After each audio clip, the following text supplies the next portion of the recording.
Bonjour les Sagittaires, nous sommes ici pour le tirage des énergies du mois d'octobre 2021. Vous êtes les derniers. Et il faut que je vous explique quand même, parce que franchement, faire 2 vidéos par jour, 3 vidéos par jour, ça aurait pu mettre vachement moins de temps, on est d'accord. Sauf que je tire les cartes pour choisir le signe. Voilà, ces cartes. Et en fait, j'ai eu un problème au bout de... après les balances, c'était très compliqué. C'est-à-dire que les cartes ne sortaient pas. J'avais que des planètes. Donc je me suis dit, bon, bah, je vais faire une petite pause. Et voilà, là c'est bon, vous êtes sortis tout seuls comme des grands. Bon, en dernier, soit, mais c'est vrai que dans ces moments-là, quand les cartes parlent pas, ben je ne, comment dire, je ne tente pas le diable. Donc voilà, ça arrive. Il y a des moments comme ça où, voilà, ça veut pas, ça veut pas. C'est pas la première fois que ça m'arrive. Bref, donc du coup on est le 12, hein, donc on va voir pour les 3 prochaines semaines. Mars vous dit, procédez avec assurance vers votre objectif. Il me semble qu'on avait un conseil assez similaire le mois dernier ou le mois d'avant. Vous êtes tombé ce mois-ci sur l'hexagramme 51 que j'adore. Bon, c'est pas que il y en a que j'aime pas, mais ah, celui-là on le sort pas souvent. C'est l'éveilleur, l'ébranlement, le tonnerre. Tout cela tend vers l'hexagramme 62, la prépondérance du petit, si je ne m'abuse. C'est ça. Voilà. Donc je vais tirer les cartes avant de vous parler des 2 mutants que nous avons tirés. L'éveillement, l'ébranlement, le tonnerre. Ça ne m'étonne pas. J'ai mis cela pour vous. Hop. La force à l'envers.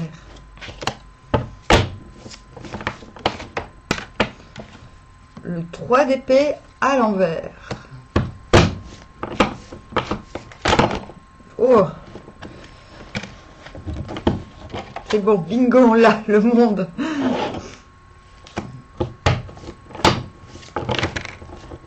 Le 8 de bâton.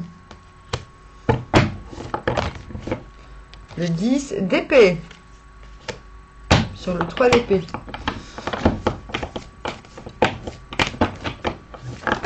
On va recommencer.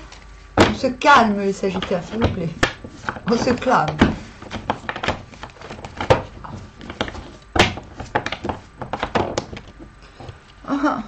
Et le 5 de denier. À l'envers. Bon, nous avons quand même...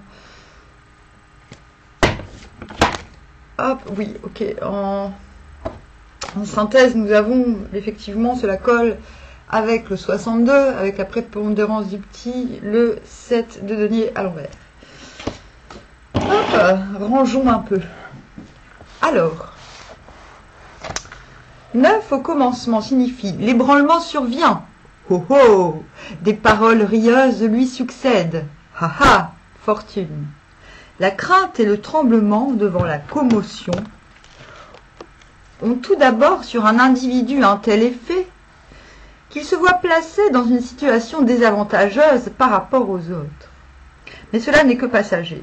Lorsqu'on a traversé l'épreuve du jugement, un allègement se produit. Ainsi, la frayeur même que l'on doit d'abord éprouver amène, si l'on y regarde bien, la fortune. Donc là, vous êtes en train de rentrer là-dedans. C'est-à-dire la force à l'envers, c'est-à-dire que ce n'est pas ce qu'il y a apprivoisé, n'est pas quelque chose d'intérieur, mais quelque chose. On serait tenté de dire le contraire. Non, n'est pas quelque chose d'extérieur, mais d'intérieur.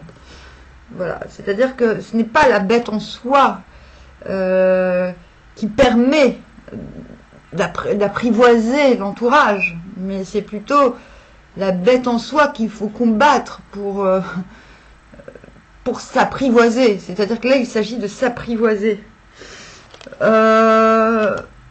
Donc on comprend pourquoi. C'est-à-dire qu'il y a... Là, il va falloir comprendre pourquoi on a peur. Donc il y a une peur, il y a quelque chose, une crainte. Non, la peur, c'est pas la crainte. La crainte, c'est le jugement divin. On a peur du jugement divin. C'est la peur du jugement divin, plus exactement. Donc c'est plus précis que la peur.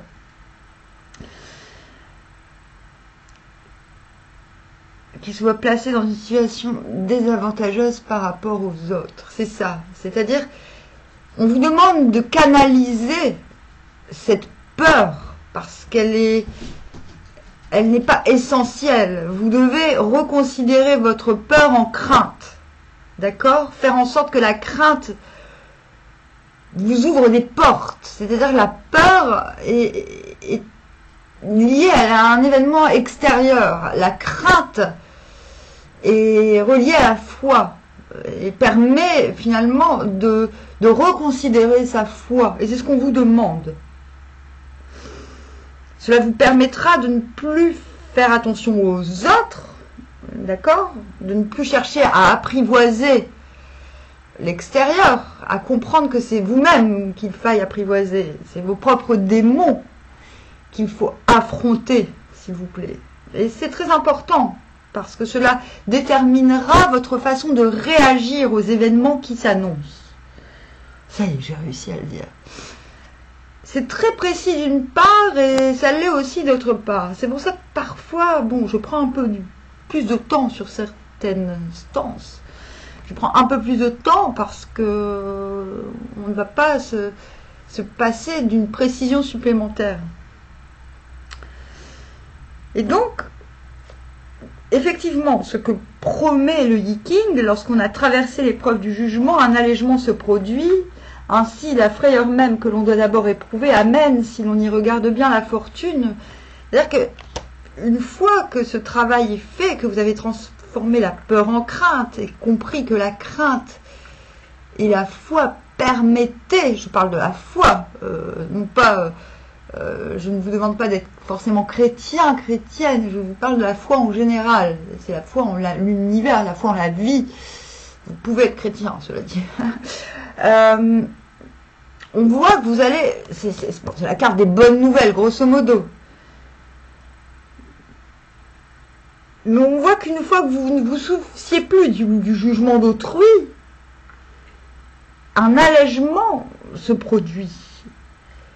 Et du coup, la fortune vient dans le sens où l'on est prêt à accepter les bonnes choses, les bonnes nouvelles, entre guillemets.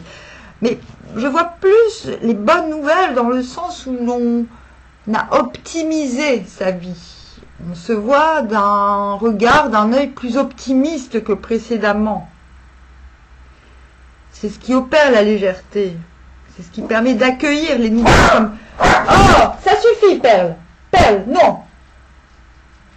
C'est ce qui permet d'accueillir les nouvelles comme bonnes, alors qu'autrement on aurait pu les prendre comme mauvaises. Voilà, c'est comme une résurrection de la joie qui se prépare. Et pourtant, je ne veux pas casser le moral des troupes, mais oh, ça suffit. Vous savez très bien que je fais une vidéo. Viens ici, Popo. Ça y est, elle fait sa méchante. Elle fait sa vilaine. L'ébranlement survient et laisse l'homme dans le désarroi. S'il agit par suite de l'ébranlement, il demeure exempt d'infortune. Il existe 3 sortes d'ébranlements. L'ébranlement du ciel, qui est le tonnerre, l'ébranlement du destin et l'ébranlement du cœur. Il s'agit là moins d'une commotion intérieure que de l'ébranlement du destin. En de tels moments d'ébranlement, on perd trop facilement, c'est exactement ça, sa présence d'esprit, de sorte que l'on méconnaît toutes les possibilités d'action et qu'on laisse silencieusement le destin suivre son cours. Le destin qui est un dessin.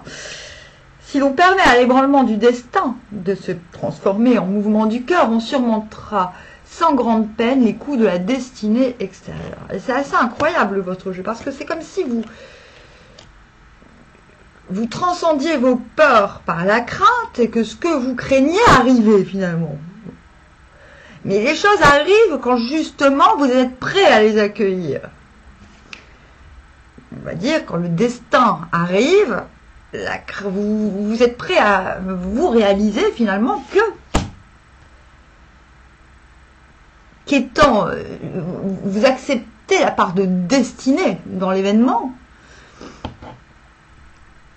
ce qui du coup pourrait passer pour une mauvaise nouvelle en est une bonne, parce qu'il y a une sorte d'acceptation qui provoque un mouvement. On vous dit mouvement du cœur. Donc ce désarroi ne va pas durer longtemps. Il faut digérer. Et surtout, on n'est pas capable de voir que derrière cet écœurement, c'est la carte de l'écœurement, le 3 d'épée, fleurit quelque chose. C'est-à-dire qu'il y a quelque chose de florissant derrière. Voilà, vous observez ce cœur brisé, cet écœurement. Vous l'observez, c'est normal. Et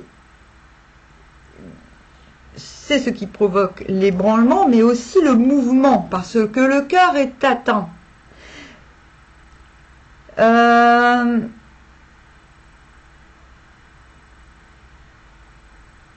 Voilà, ce mutant peut faire peur.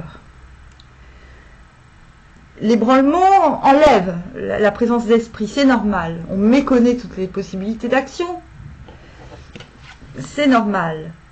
Mais en même temps, on vous dit que, avec ce 10 d'épée, que vous allez réussir à surmonter cela assez rapidement, dans la foulée. Parce que, comme je vous le dis, il y a eu un travail au préalable qui vous a permis de faire la distinction entre le destin et ce qui était destiné et ce qui ne l'était pas. Ce qui est une bonne chose, finalement. Et vous allez très vite... On passe un petit peu cyclotimique pour vous, là, hein, dans cette période. Je l'admets. Mais vous laissez la carcasse au garage assez rapidement, parce que cette distinction est faite. Donc, vous n'êtes pas en mesure de voir le côté positif des choses tout de suite, soit dès que l'ébranlement arrive, mais en même temps, vous l'aviez deviné. Vous vous y étiez préparé. Donc, j'ai envie de dire, bon...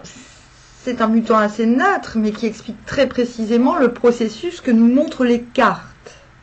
La bonne nouvelle étant que vous laissez finalement cette carcasse au garage, que vous êtes prêt à le monde haut.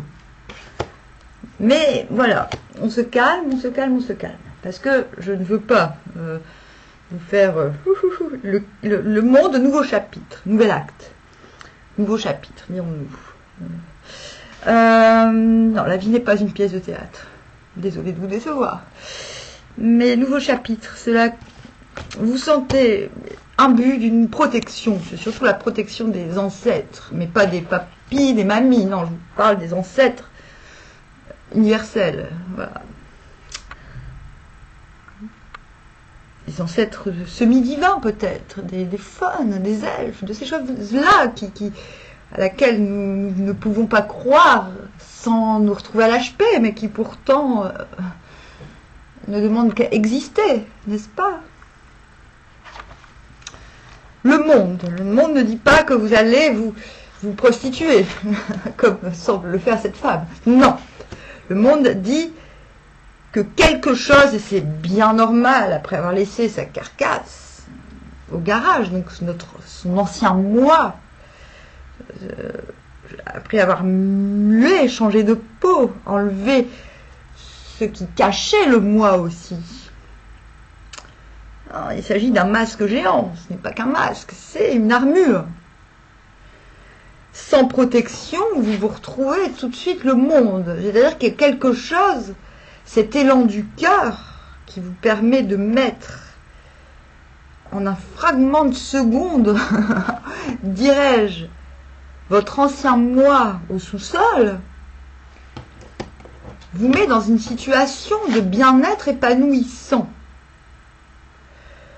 Vous fait admettre, et c'est pour ça que j'aime beaucoup cet hexagramme, le 51, l'ébranlement, c'est l'éveilleur, l'ébranlement, le tonnerre, c'est aussi l'éclair, c'est le fait d'avoir la connaissance fulgurante de ce qui est, de ce qui doit être et de ce qui fut. Et c'est ce qui permet ceci, c'est ce qui permet le monde, votre nouveau moi, vous sentir en sécurité, vous le ressentirez sur cette fin octobre, enfin.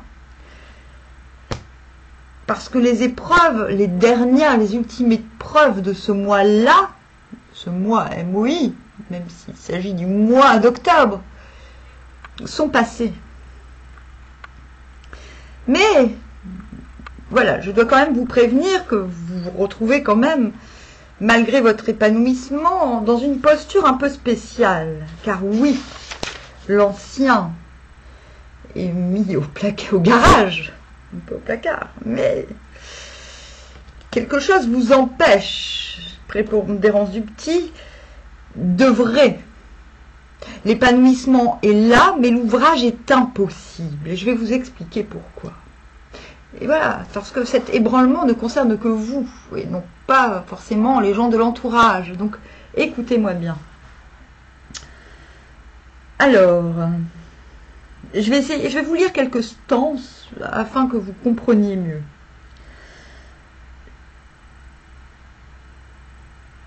Alors, ici, par contre, l'élément faible est obligé d'assurer les relations avec le monde extérieur. Si l'on se trouve à un poste d'autorité que l'on n'est pas par nature de taille à assumer, une prudence extraordinaire est indispensable. Donc, le sens, c'est ça. C'est le fait, bon, vous commencez un nouveau chapitre, c'est votre nouveau moi, admettez, même si vous vous sentez protégé et quelque peu, et grandement épanoui, il y a quand même une sorte de juvénilité et de genèse dans le monde, dans la carte du monde.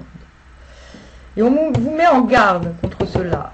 C'est-à-dire qu'on vous dit, la nouvelle autorité que vous avez acquise avant tout sur vous-même ne va peut-être pas pouvoir s'exercer sur l'extérieur. L'oiseau qui vole apporte le message. Il n'est pas bon de s'efforcer de monter, il est bon de demeurer en bas, grande fortune. Une humilité et une délicatesse de conscience hors de pair seront sûrement récompensées par le succès. Il importe toutefois que ces attitudes ne constituent pas un formalisme vide et n'émanent pas d'une nature servile, mais qu'elles demeurent liées à la dignité qui convient dans la conduite personnelle, de manière à éviter qu'on ne s'avilisse. On doit comprendre les exigences du moment pour trouver le juste complément des lacunes et des aspects nocifs de l'époque.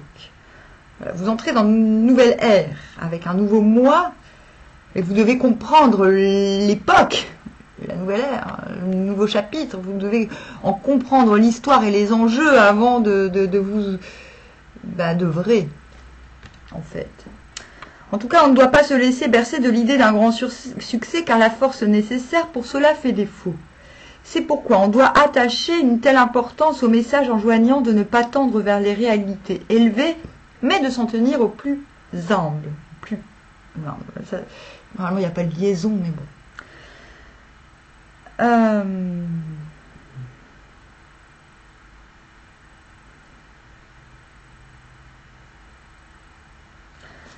Je pourrais vous en dire d'autres, mais là, on va faire attention. Ainsi, l'homme noble donne dans sa conduite la prédominance au respect. Dans le deuil, il donne la prédominance au chagrin. Dans ses dépenses, il donne la prédominance à l'économie. Ça, c'est intéressant.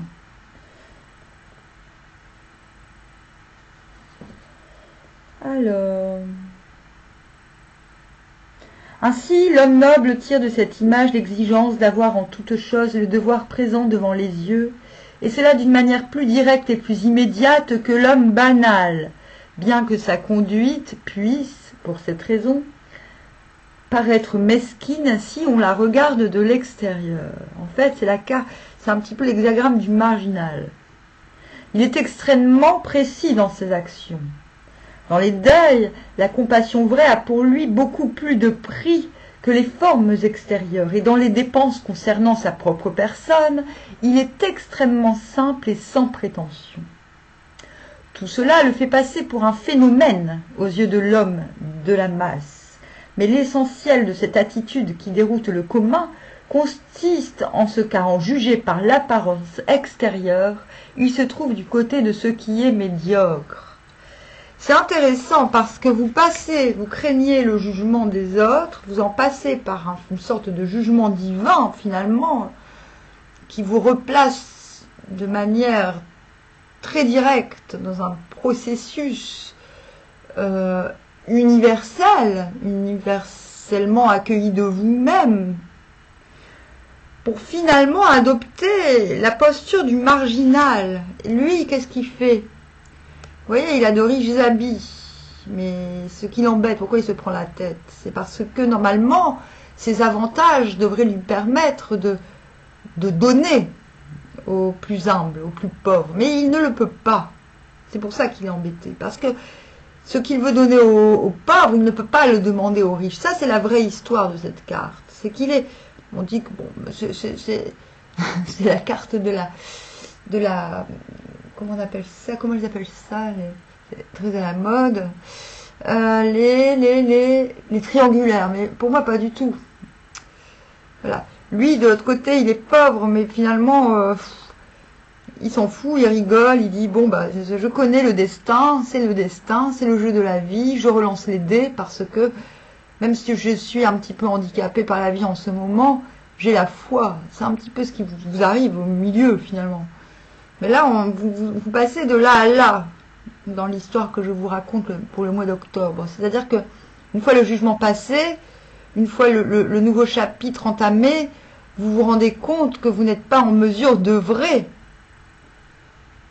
Donc vous êtes plus mal en point que lui, parce que malgré le fait d'être à l'intérieur, d'être en sécurité, d'être protégé, d'être richement vêtu, entre guillemets, vous n'êtes pas dans la possibilité d'agir à votre guise pour le moment. Vous aimeriez pouvoir agir, mais vous ne le pouvez pas. Raison pour laquelle nous sommes dans la prépondérance du petit et que l'on vous explique comment agir. C'est-à-dire, on vous demande presque de retrouver cette posture. Je ne vous dis pas de vous habiller de haillons, mais c'est l'image. C'est finalement, vous avez passé le jugement des autres. Donc, continuez à vous concentrer sur l'essentiel, le temps que les conditions changent. Même si votre place a changé et vous semble meilleure et semble plus enviable, retenez des expériences récentes l'essentiel et atteignez l'essentiel du moment présent. L'enjeu, c'est cela, c'est de trouver des plans B, de vous dire, voilà, j'ai accepté l'éclair, la clarté, la transformation imminente des choses. Voilà, ce n'est pas la transformation, la mort. C'est quelque chose qui est subi de manière non... comment dire? On n'a pas le temps de souffrir, on n'a pas le temps de faire le deuil, on n'a pas... C'est trop rapide.